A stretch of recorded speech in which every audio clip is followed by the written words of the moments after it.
Es que dudas nunca he tenido. Dudas nunca he tenido de... Yo creo que es mi lugar. Sino que, pero siempre está esa... Yo creo que todos, hasta cuando uno es estudiante, tiene esa relación. El teatro es un amante, así como que va y viene, que a veces uno hasta lo odia un poco, después está más enamorado que la primera vez y así. Es una relación bien fluctuante.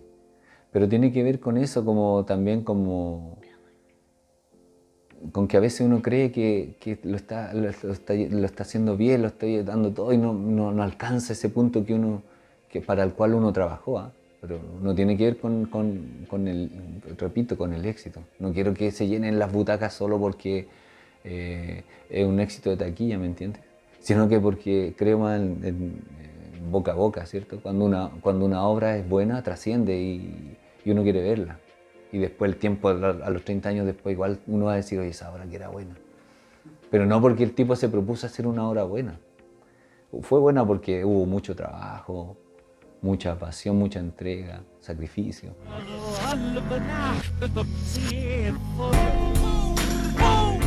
Bueno, porque igual supongo que el programa está pensado para un tipo de persona, primero, porque también es cabroso en el sentido de que hurga en historias que son bien espeluznantes, bien horrorosas. Entonces, claro, si estamos en el máximo dramatismo de una historia que más encima lo vincula con sujetos de un sector social, si estamos entramos en ese imaginario y de pronto eso se rompe con lo que él propone con ese humo, ¿no es cierto?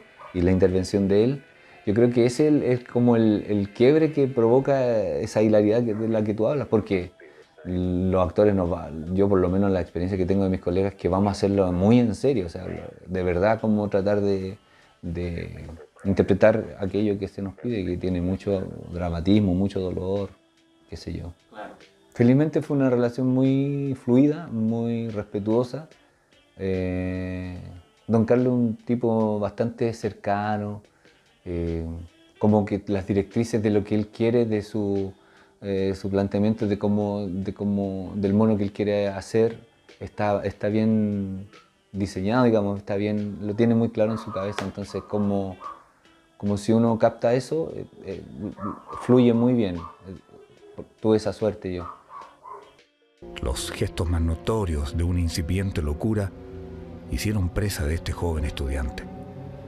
Escuchar voces y tener conversaciones con personas imaginarias hablaban claramente que Andrés no alcanzó a ponerle límite a tiempo a su mal. ¿Qué hacía aquí? Yo no te llamé. Quería conversar conmigo.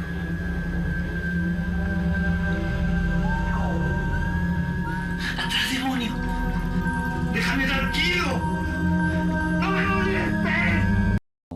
Es que es tan infinito las formas y las maneras de las que tiene uno de abordar un personaje.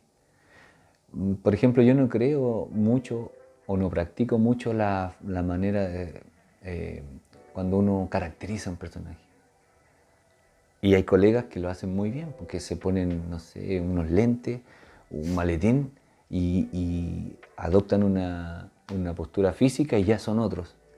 Y como que parten desde afuera hacia adentro y son espectaculares. Como que tienen esa escuela como de Niro, ¿cierto? Como que pueden subir de peso o no sé qué.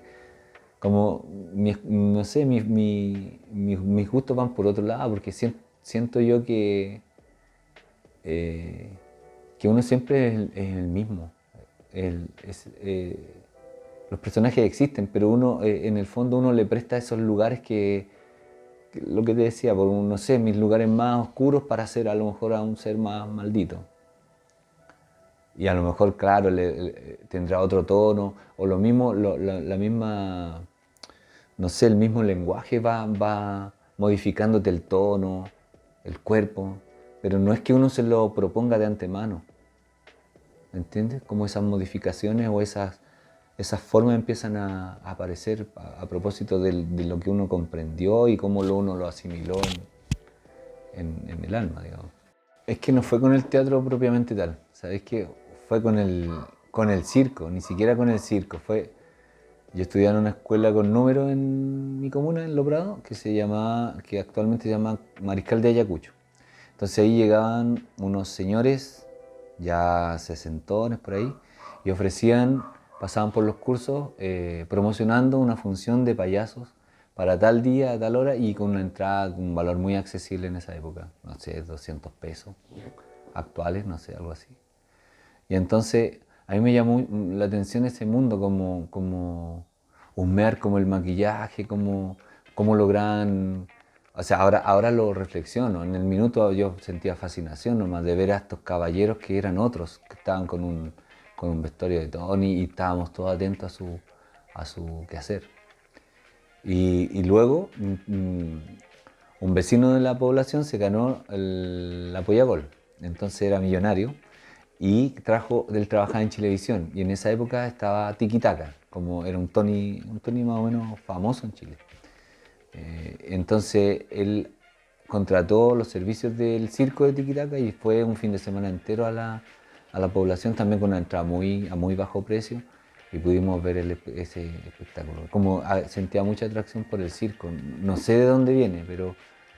Y luego, a propósito de los payasos, empecé a imitar eso, como por ejemplo, en los actos del colegio, tenía ya rutinas con compañeros de otros cursos, y me di cuenta que también ahora hago caigo en la cuenta de que llamaba la atención y que hacía reír. Tal vez eso me gustó, ser espectado, yo creo, porque lo lograba. Mira, no sé, hace siglos no veía una de estas. ¿Sí? ¿Quién es?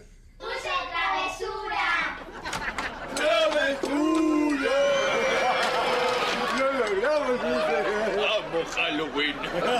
Estos malos están terribles de buenos. Prueba los nuevos Danky Framboestein y Danky Nosferatu de Savory.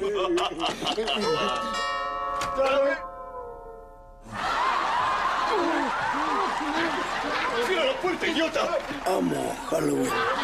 Claro, a lo mejor volvía sin querer a visitar esos Tonys de mi infancia. Porque, fue algo muy accidental también, porque fui a audicionar me acuerdo, a Chupre Mansur, una colega estaba buscando actores para una película, y de pasada me dice, oye, ¿te puedes quedar? Porque también tengo otra peguita como para una publicidad de helado Sour, igual como uno tiene como una línea editorial, ¿me entiendes? Igual no me hizo ruido, pero dije, bueno, ya así como, yo creo que por lo mismo, ese relajo de como no pierdo nada, ya, bueno, lo hago. Y fue así, lo hice como muy... Y yo creo que para lograr eso es como visitar el niño que uno tiene, aunque suene como un cliché, pero en verdad tiene que ver con la inocencia, con capacidad lúdica, con no querer hacerse el chistoso. ¿Y fue un trabajo en donde usted tuvo contacto directo con la gente? ¿Hubieron giras? Sí, es que hubo dos partes, pero no, no tiene nada. La parte, digamos, audiovisual, que se grabaron los spots, no, era con el equipo audiovisual solamente. Después yo tuve una gira, pero eso era opcional y en este caso no me acompañó mi colega. Lo tomaba otra empresa y era un buen actor, yo creo que cuando logra un espectador identificarse en cierto modo con él, cuando tiene verdad escénica, cuando empatizo con él, cuando me emociono con él, cuando lo sigo, cuando me conmociono. Porque hay algo ahí que tiene que ver es difícil definir como la verdad escénica, pero tiene que ver con eso. Cuando yo no le creo a un actor, como que uno lo suelta, lo abandona y se va al que le empieza a provocar resonancia emotiva o política o de cualquier índole. ¿Podríamos decir entonces que el público es el que tiene la última palabra respecto a lo que define que es una buena actuación? Sí, y también evidentemente lo define una buena historia, un buen guión, una buena luz, una buena dirección. Porque a veces uno no tiene incidencia en esas cosas, o no hay el tiempo suficiente para preparar un rol como debería ser. Porque supongo que todas esas cosas podrían dar un resultado distinto también. ¿Cómo lidia usted con las malas críticas? Depende de dónde vengan. Si hay personas que yo respeto y son serias, o te lo plantean desde un lugar amoroso, amable, y porque te quieren que tu trabajo sea mejor cada vez, por supuesto que voy a escucharla y las voy a asumir y trataré de sacar lo mejor de aquello. Pero si son malintencionadas o están fundadas en pocos argumentos, o uno lee que hay otras intenciones, no, la verdad que ni me importa. Yo creo que tuvo mucho que ver, mucha incidencia en mi formación anterior, mi background cultural, mi patrimonio cultural influyó mucho porque, no sé, por decirte algo muy anecdótico, por ejemplo, mi profesor de estética o de historia comparada de las artes era don Luis Advis. Entonces, don Luis Advis siempre como con sus disquisiciones y sus viajes así como culturales, como los daba por hecho que uno ya los tenía, y yo con suerte había leído, no sé, Mesopotamia del Icarito, pero con suerte, ¿cachai? Entonces esas distancias me hacían como, chuta, como, o me nombraba la Coonti, y en primero de universidad no tenía idea, no tenía por qué saberlo tampoco. Como esas desventajas como que me fueron mis mayores como problemas, como que los pasé igual los ramos y todo, y atendí mucho al maestro Advis, y él no tenía la culpa tampoco, digamos. Pero digamos que esas fueron mis dificultades, esos ramos. Porque lo demás lo sortea con cierta dignidad, digamos. ¿Qué tan importante es para usted como actor la lectura? Fundamental, sí, es fundamental. No solo la lectura, tuve un maestro en primer año de actuación, don Fernando González, que en paz descanse, que él incitaba y promovía y estimulaba a todos sus alumnos a que vieran toda manifestación artística, todo servía. O sea, abrir los poros, abrir la observación, el ojo, entrenarlo para todo, para incluso la audición también. Hay diálogos interesantes, a veces cuando uno viaja en el metro, donde sea, hay conversaciones ahí que uno puede robarle al cotidiano, y eso, asistir a exposiciones de pintura, fotografía, ver películas. Yo para eso no soy muy bueno, pero sí es fundamental. La primera vez que dirigí fue un regalo de unas amigas que en ese tiempo en la Universidad de Chile existía un premio que se llamaba Premio Azul. Entonces eran, no sé, en esa época 800 lucas para los estudiantes que presentaban un proyecto. Y yo siento que ellas, desde la admiración, porque me iba como bien en el ramo de actuación, ellas confiaron en ese proyecto en mí. Entonces mi primer acercamiento fue fascinarme con la dramaturgia de Acevedo Hernández, que era el autor que queríamos montar. Y por ahí seguí los consejos del profesor Alfredo Castro, que me decía que como para rescatar esos clásicos, no, la palabra rescatar no me gusta, pero para ponerlos en escena en la actualidad había que como también tener esa sensibilidad de leer lo entredicho y lo que proponía el autor en esa época y lo que uno interpreta. O sea, como no quería hacer una pieza museográfica lo primero es que yo siempre he adherido a proyectos que me interesan y que tienen que ver con lo que yo creo. No podría, por ejemplo, aceptar un proyecto en que se reivindica la figura, por ejemplo, de Álvaro Corbalán, por ejemplo, para mostrarlo como un ser humano que sabemos que no fue, ¿me entiendes? Y por otro lado, también asumir la complejidad del ser humano, porque si también planteamos las cosas como en una sola dirección, decir que este gallo es víctima, víctima, víctima y este otro es malo, malo, malo, malo, como ese arquetipo, creo que no tiene matices, no tiene esa complejidad que tiene el ser humano. Y en el fondo eso, como yo creo que es visitar todos esos lugares que tenemos así como instintivamente nosotros, que viven en nosotros. Ahora referentes como siempre me recomiendan cuando me dirigen me recomiendan alguna película, algún libro, y ahí me nutro de esas cosas, pero debo confesar que soy malazo para ver películas. Sí, yo creo que la reflexión pasa por también ya como hasta alturas del partido, a los comienzos de este 2024, ¿cómo yo narro ya esas historias? ¿Qué narro? ¿Desde dónde me pongo? Como yo creo que esa es la pega. Porque en verdad también la gente se cansa de como el lugar común, como también poner al milico malo.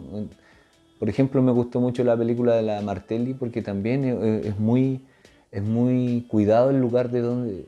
Y el contexto lo entendemos, el contexto sociopolítico lo entendemos muy firmemente, porque es epocal y todo, pero la sutileza y desde el femenino encuentro yo que ahí hay lugares más poéticos, más sensibles que visitar.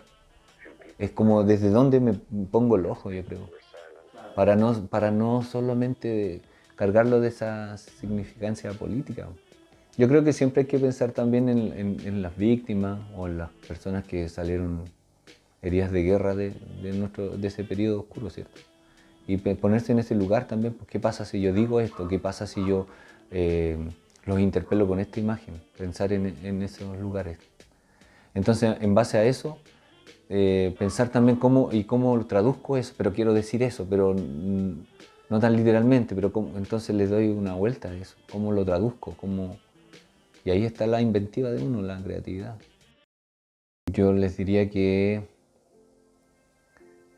el teatro para mí es un oficio, entonces, pero un oficio que hay que tomárselo muy en serio y tiene que ver con la disciplina, con el rigor, con el detalle, con el aprendizaje, con visitar otras formas del lenguaje, otras artes también.